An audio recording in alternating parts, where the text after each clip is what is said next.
A couple of years ago, we started a writers group here at Five Towns, and we call it the Writer-Reader Connection, because our group likes to have not necessarily just writers, but readers. We're a critique group, so we meet to work on our writing and to improve our writing. So we like to get input from readers, too. So we'd like to welcome you all to come to our meetings and participate in any way you wish. We meet every Tuesday morning here in the boardroom in there from 9:30 to 11:30.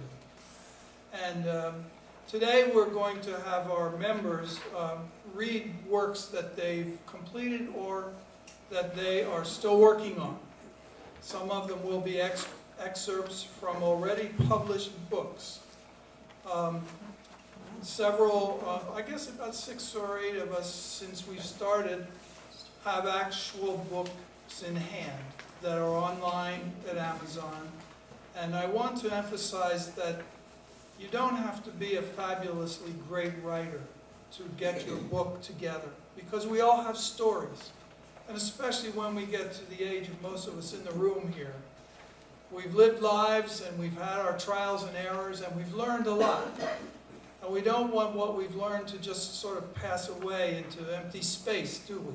At least for our families, to know who we are and what we've done and where we've been. So a lot of people in our group, you will hear today, are writing stories that are personal memoirs from their lives. And we work on them every week. People read a section and then we go and say, oh, there's a dangling participle. There's a leaping gerund in there. We have to get that out of there. Or maybe more substantive things like how to build a scene and how to use verbs effectively and so on and so on. And sometimes we just give our response to how we feel to the characters that are presented. So we always have a wonderful time. And so I invite anyone who's interested to drop by Tuesday morning and see what's going on. And if you feel like coming back each week, we'd love to have you. Okay, so today we're going to hear some of what has been put together in the last year. When I read out, I'll hold up the book that I've just published on Donald Trump. It's too controversial to read here tonight or today, but I got it done and it's out. And a couple other people have Valerie, stand up. She just put her book together.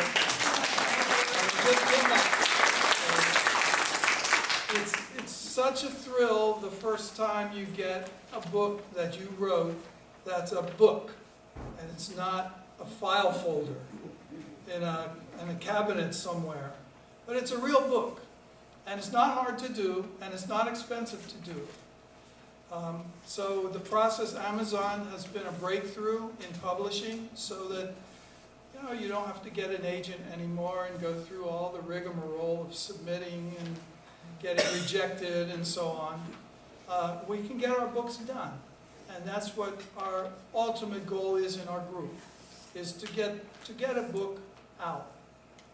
And not necessarily online to make $1 million or anything, but for our families and our friends, and for people who might be interested in our work. So we're going to have some readings today. We're going to have 6 people read, and then we'll have a brief intermission. There's lots of really good refreshments there waiting for everybody.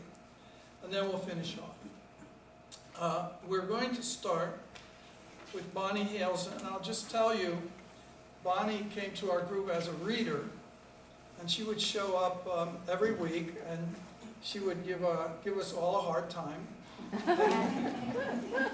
Finally, someone said, Bonnie, why don't you write something? And darn if she didn't. And it came out this wonderful little book about her life in the Nevada desert on a ranch. And she's a city girl, so every time she saw a little creature or something, she would go crazy. But it's a wonderful little book. And she's not selling it, but we're all trying to get her to do it. But anyway, she has something that she's done since, and I'd like to introduce Bonnie Hales.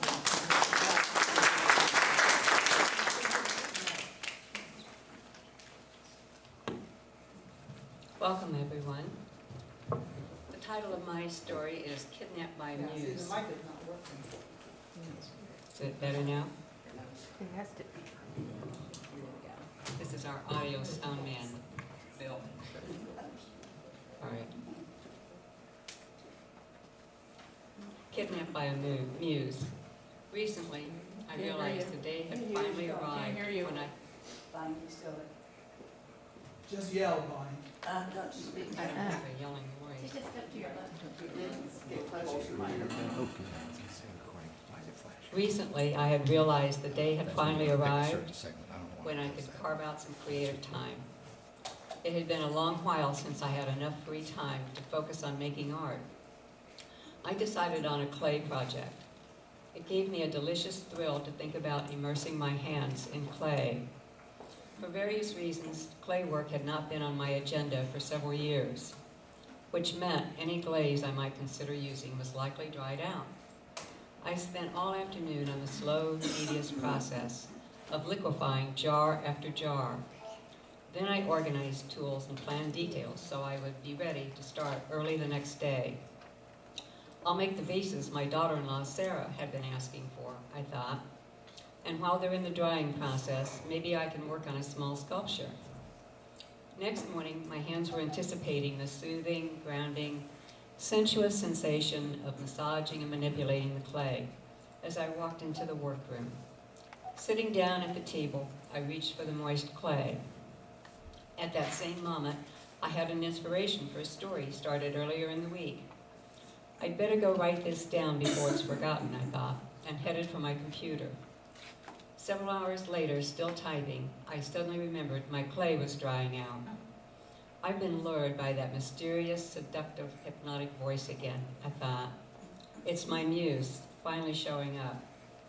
And where were you when I sat here a few days ago for hours, unable to write more than a couple of paragraphs? Just be quiet and sit there, said the voice. Listen and type. I can't. I have an appointment across town shortly, so I need to leave soon. Call and cancel. I can't do that. Well, don't expect me to hang around until you get back.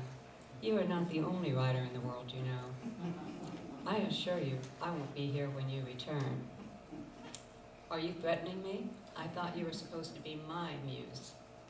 And I am, but I can't just wait around while you do the dishes, clean the floors, do laundry and shopping, not to mention your endless political phone calls and letter writing.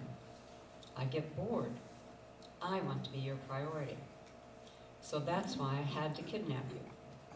And now you want to leave for an appointment? Seriously. What about those days I sit at the computer for hours staring at a blank piece of paper, I asked. I decide when to show up. My responsibilities are many, one of which is to teach you discipline. Why do you always wait until I'm doing something else to start coming forth with ideas? I'm testing your commitment, you see, and your patience.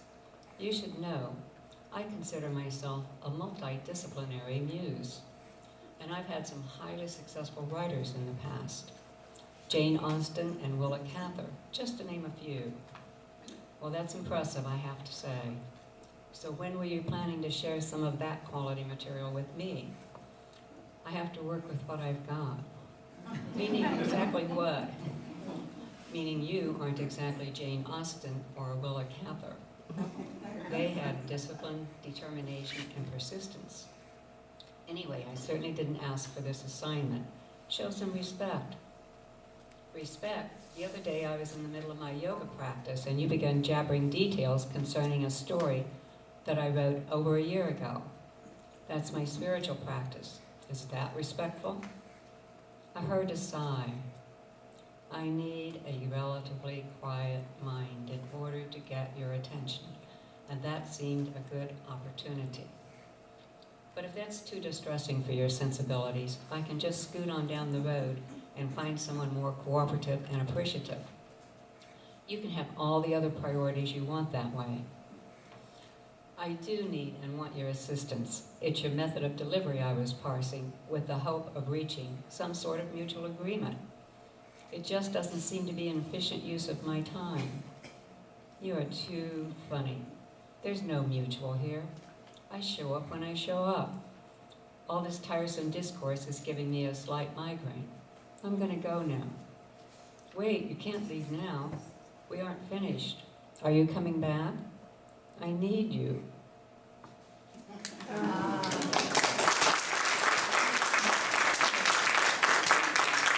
Thank you. And Myra Batchelor is going to be our next reader.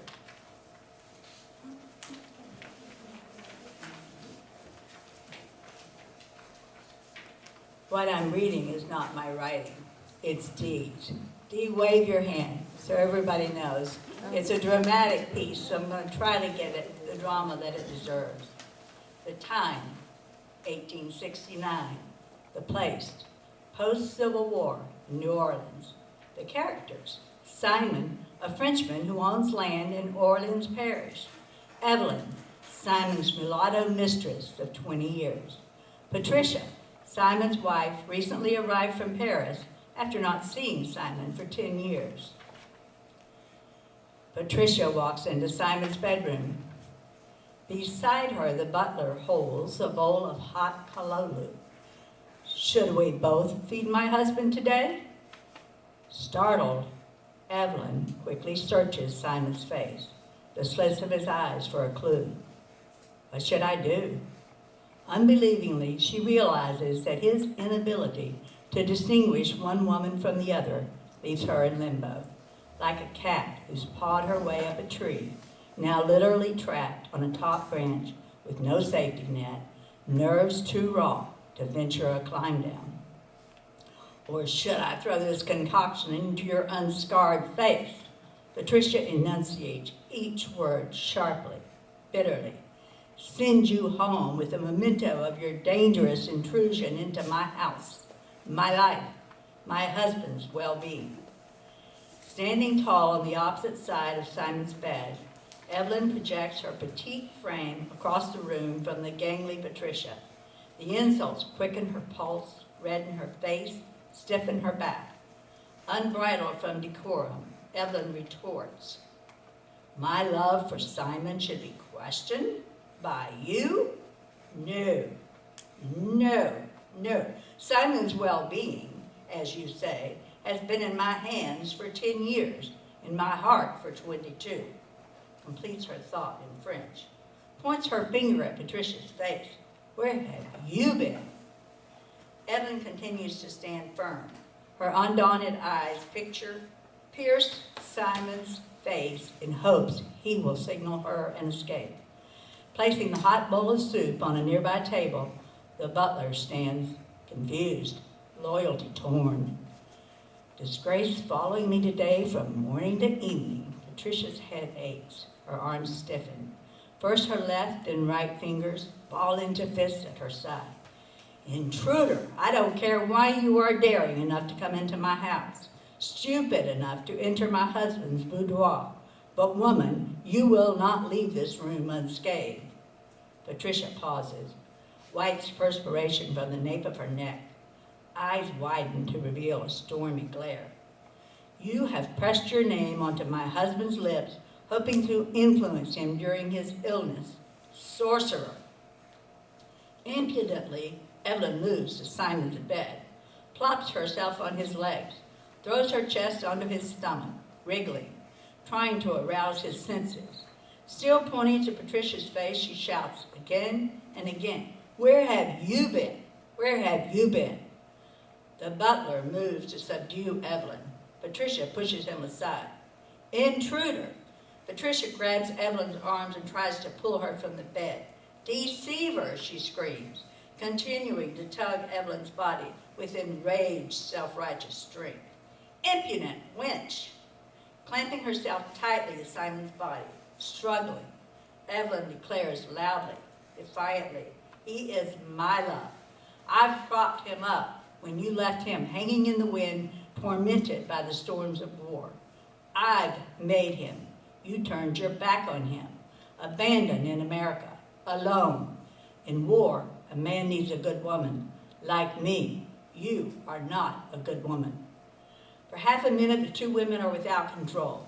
Patricia tugs and pulls at Evelyn's body while Evelyn fastens herself flat, firmly, twisting, tussling, squeezing her arms around Simon. Breasts smashed to his chest, hips spread wide atop his body. Legs grapple to wrap themselves onto his weakened, flabby frame. The butler looks on, uncertain how to help, incensed as this forbidden behavior unfurls. The lady's bare naked thoughts, yanking and clawing like two spoiled little girls scrapping over a beloved pet, adamantly refusing to accept that the pet may be breathing his final breath. Simon lies still, as if in a coma. His body doesn't respond to the commotion. Whore! Patricia takes the hippie bulk of Evelyn's body into her muscled arms. Whore! Tugging, grabbing the chubby woman by her middle with enraged power, she finally succeeds in throwing Evelyn to the floor. Whore! Witch! Evelyn screams, still hoping Simon will awaken and claim her. Thief! Patricia draws in breath, allows a force of air to expel from pursed lips. Thief! Thief! She exudes. Sorcerer! I understand the custom is that I may have you whipped in the street. Patricia shouts. Your hide will be whipped until no man will want the voodoo you bring.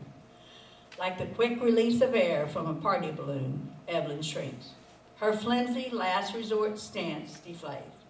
Humiliation in private is her lifelong companion. Public display of her transgression she feels may kill her.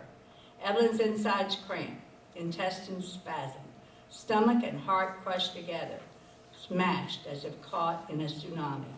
Her head throbs, breasts sag, hips, thighs, knees collapse. Low, heart-wrenching sounds escape her lips. Fists clenched, Patricia stands tall, shouting over Evelyn's body. You are despicable, an interloper. She condescends to stoop down, placing her face close enough to Evelyn's to spit. Instead, contends in a low, menacing tone, my husband has been under your spell, and now you will remove it. I will have none of your voodoo affecting Simon. Yes, I will arrange your public humiliation.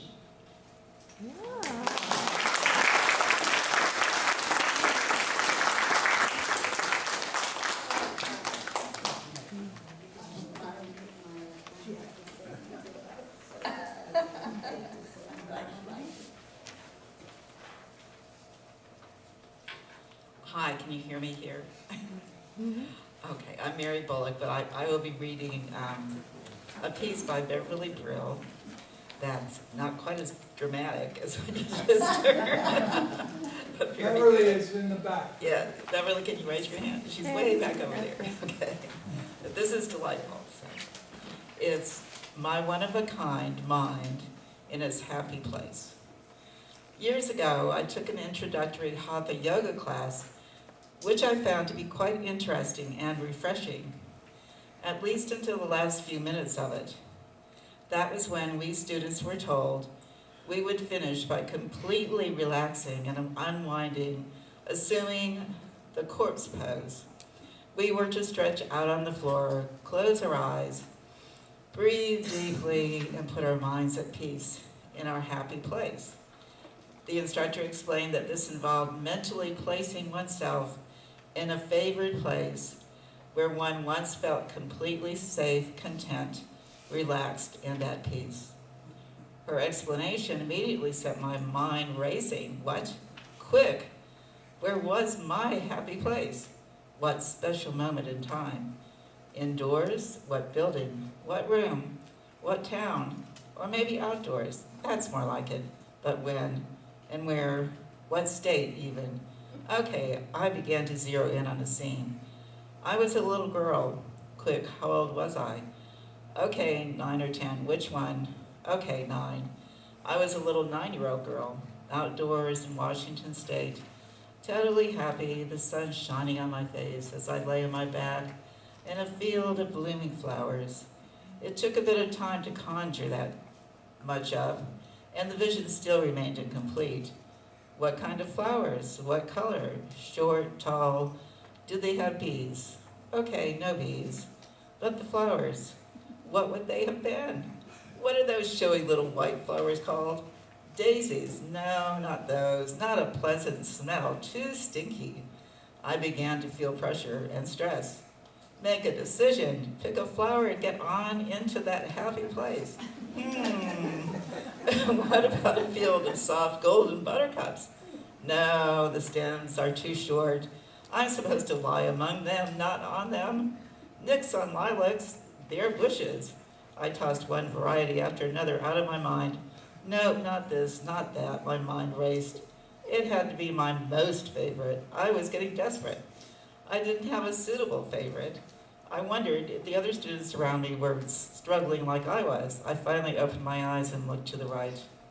That's when I discovered the woman stretched out next to me was already asleep and snoring. My mind crashed. I was defeated. I gave it all up and resigned myself to just lying there, deadly still, for however long necessary. And that's when I became aware of how hard and unforgiving the floor was beneath me. For some strange reason, the drone of bees vaguely again whizzed through my frazzled brain. But then I realized it was only the lady beside me snoring, even louder. I was filled with simultaneous hatred and envy. Thankfully, 2 minutes later, the instructor gently announced our time was up, the session finished, and that did make me happy. And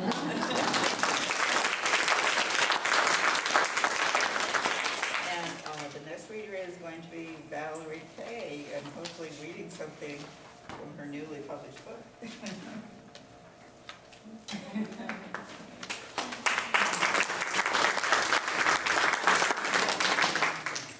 Thank you, Bill.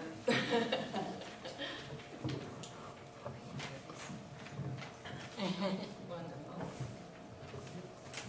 Yes. Thank you.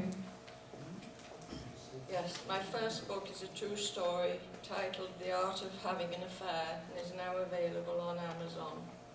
If you're expecting an account of some steamy lovemaking this afternoon, I'm sorry to have to disappoint you. I only have 5 minutes to speak.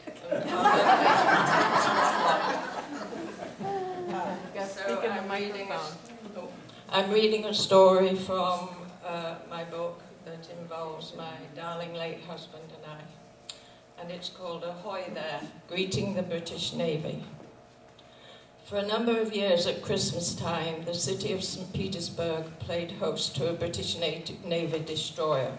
It docked downtown for the duration of the Christmas holidays to give the young seamen aboard a chance to experience an American Christmas.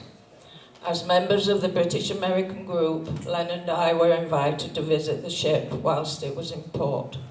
We in turn offered Christmas dinner to as many sailors as we could accommodate. The visits generally lasted the best part of a day and included an intensive tour of the ship, messes, living quarters, galley, laundry, and an explanation of its duties, or at least some of them. Libations flowed freely from the moment one got aboard, and a lively party atmosphere soon developed. It was always a fun and laughter-filled day. Len at this time was importing elite cars. They were all new vehicles originating in Germany, so that they were ready for the American market with the steering wheel on the left. Shipped directly into Jacksonville to go through a federalization process before the actual marketing. Most were special orders and were fully paid for before leaving Germany, but on occasion there were 3 or 4 in stock in the showroom. This enabled Len and I to have the privileged choice of a brand new Jaguar, Mercedes, Porsche, etc. After 6 months of use, the cars were advertised and quickly sold at a discount price for a new model, taking their place in our garage. A gentleman in California had become a regular customer, always wanting the latest and best car. He had quite a collection, all purchased from Len. Whilst visiting London with his wife, they had seen the Queen ride by in a motorcade, and the lady became obsessed with the Daimler Benz and insisted on having one. This was a tall order for Len, but he loved a challenge. Sure enough, it did not take him long to find one. It was in Germany again, but not new. However, this car had the added value of having belonged to the American ambassador to West Germany, and was therefore a special edition. They are a heavy-looking limousine style, and all in the same colour. The lower half of the body is dark grey, and the top a lighter shade. This one had many extra safety features, a completely bulletproof body and glass, and hidden gun ports. This news excited the California buyer even more, so the car was purchased and prepared for shipping. Unfortunately, whilst it was on the voyage, the wife in question suddenly passed away. It turned out that the husband already had a mistress, and he presumed she might be impressed by the car, but no way. For one, the mistress thought the Daimler Benz was ugly, and another, she wanted nothing to do with anything the wife had chosen. Luckily for the guy, the car was heading for Jacksonville, so he asked Len if he could possibly collect it and try to sell it. Now the Daimler joined the fleet in the showroom. Why not use it to visit the ship, I said. We could have some fun. Fly the British and American flags from the sockets on the front wings. So dressed in our finery and with two friends in the back compartment serving champagne, we pulled up on the dockside. No sooner had we emerged from the car, a sailor ran towards us, stood to attention and saluted. The captain requests the pleasure of your company. Please follow me.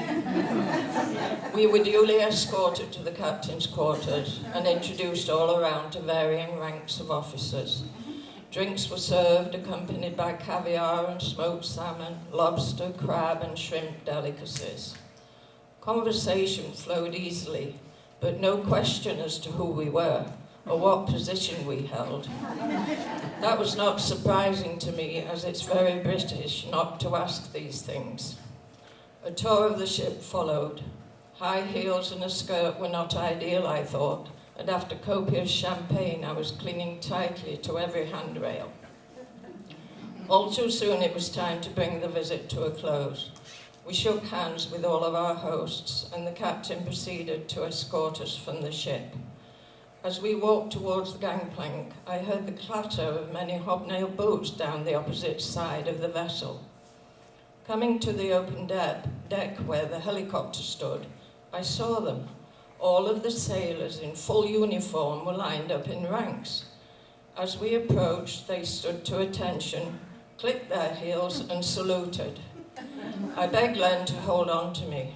Negotiating the slope down the gangplank in heels was not a good idea.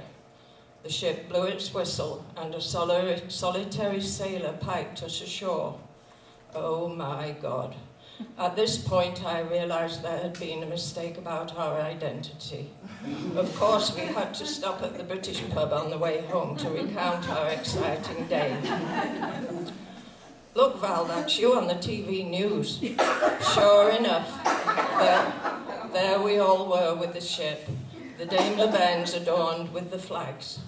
Next day, the story was in the St. Pete Times. I read it with relief that it seemed we had escaped with our honour intact, until the last paragraph. What was thought to be a visiting dignitary and his wife and guests from Washington turned out to be a well-known car salesman from St. Petersburg.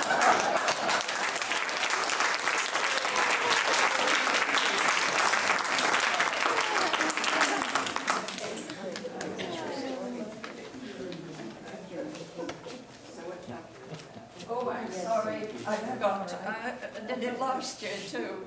Maybe next year I'll be better.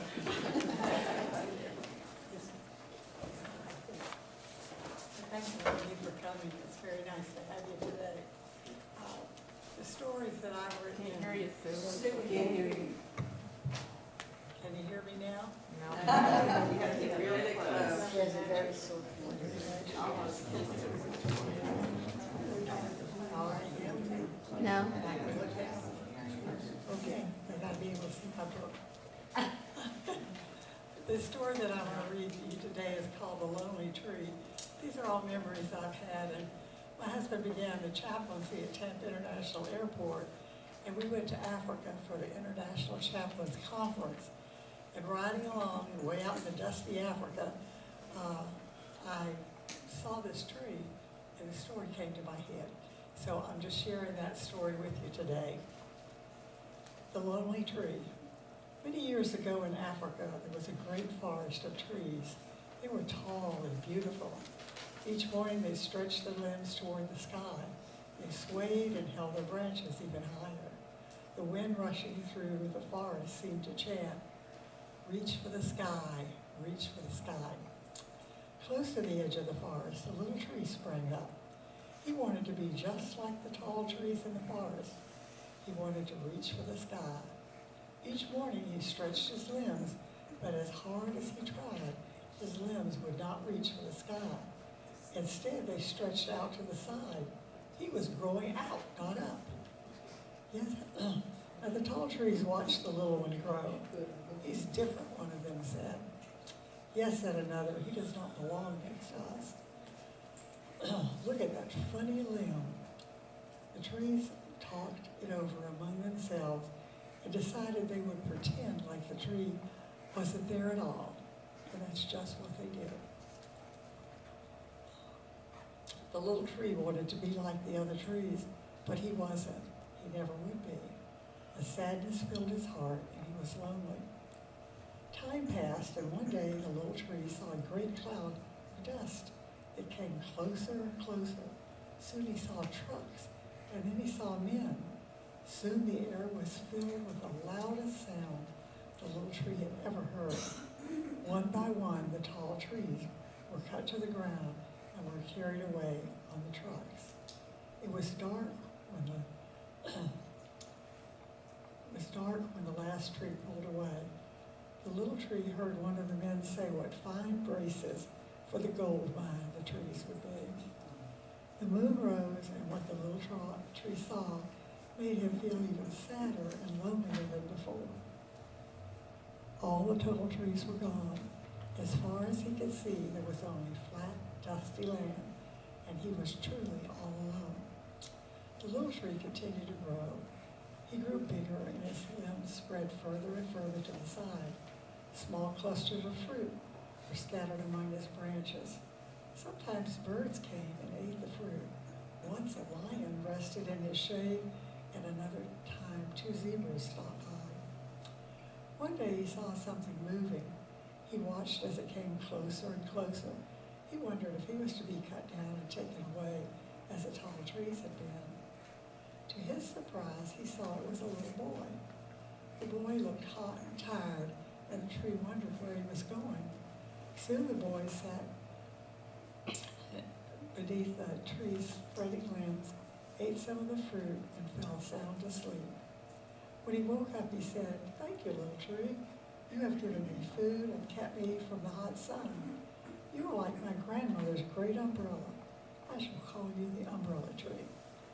The little tree did not feel quite so sad or lonely. "I must go now," said the boy, "but I will be back." He took some of the fruit in his pockets and waved goodbye, and the little tree watched as long as he could. Many days passed, and the tree wondered when the boy would return. Then one day he saw a cloud of dust moving in his direction. As it moved clearer, he saw the little boy.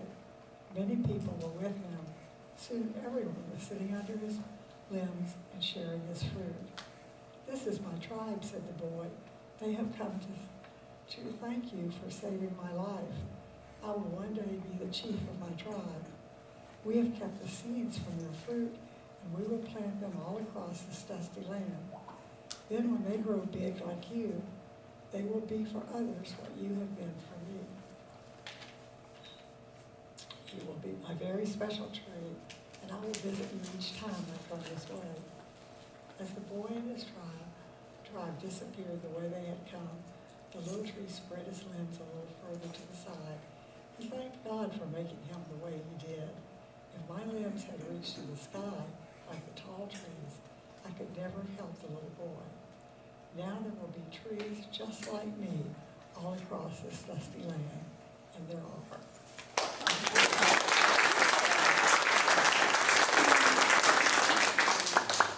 Mara's going to come out and read. She has been such a help to all of us in the readers group, answered questions that would come into our head, and I can never thank her enough.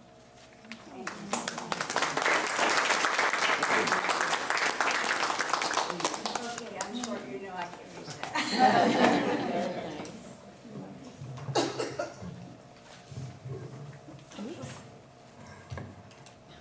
Okay, can you hear me? Yes. Okay. This story is called Mexican Adventures. In my younger years, my husband and I were very fortunate to spend a lot of time in Mexico, and it was a wonderful place to be in the 80s and the 90s. I thought I would tell you a story about one of our trips. We flew into Acapulco and rented a car. We had reserved a nice Land Rover, but when we got to the rental place to pick up our car, the only thing available was a very beat up, very old, black Volkswagen Beetle, stick shift, and of course it had no air conditioning, and it was 100 degrees outside. Bill, in his unbelievably optimistic and slightly crazy fashion, started out immediately driving this thing through the streets of Acapulco with the windows down, yelling, "Arriba, arriba, andale, andale," and driving just as wild as the Mexicans were. They drove right through red lights if there weren't any cars coming, and they pretty much ignored street signs. I held on tight, thank God there were seat belts, and prayed a lot. The first night we were there, we went to a restaurant that sat on top of a cliff overlooking the water, and our entertainment was young native Mexicans diving from the top of that cliff into the water below. Sometimes it took them a while to get up the nerve to actually make the jump, and they always prayed and made the sign of the cross before they made the plunge. It did not appear that it was a dive they took lightly. If their caution was simply intended to increase the drama of the situation, it worked. There were lights on the jumpers on top and lights on the water below, but in between, they dove into the blackness of the night. After 2 days of experiencing everything we could that Acapulco had to offer, the gear shift handle of our not-so-lovely car came off in Bill's hand, and guess what? They didn't have any more cars available. So we were planning to head to Tasco, an old picturesque silver mining town, the following day. So we decided to take a bus. I, of course, wanted to take the same kind of bus that the regular working people of Mexico took. No tour bus for me. I wanted the whole experience. Bill wasn't the only crazy one in our family. We booked our ticket the following day and got on an old rickety bus for the 5-hour drive to Tasco. You should have seen that bus. Maybe the Black Beetle was a BMW compared to this. However, our driver, Miguel, seemed very nice. If the bus itself was not particularly reassuring, somehow I trusted Miguel. There was a large Jesus sign and picture right at the front of the bus. I wasn't sure if that meant he was already on board or that we were going to need him.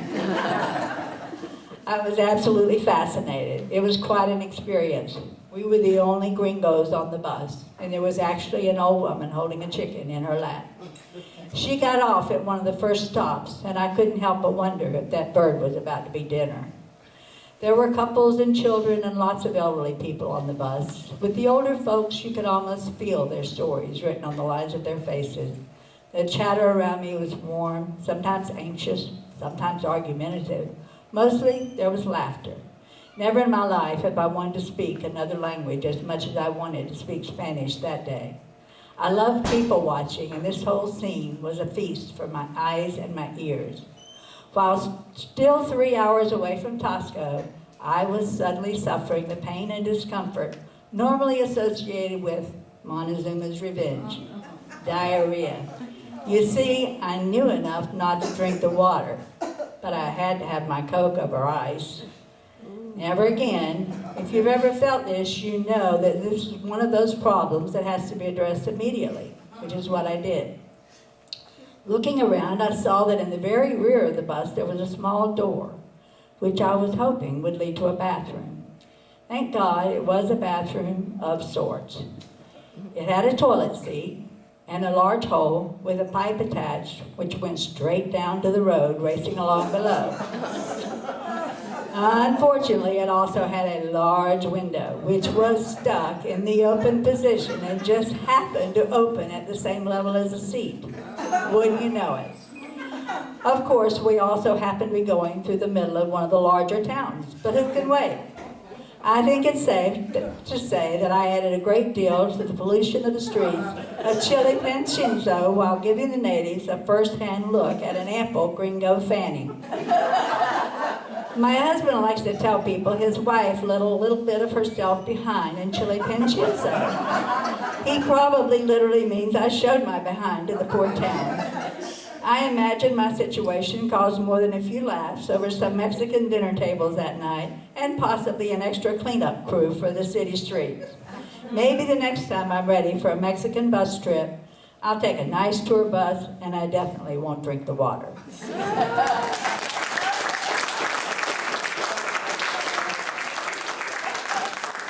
going to get some food out here on the tables. So just sit and chill for a few minutes. We'll have food out here and we'll have a nice little intermission.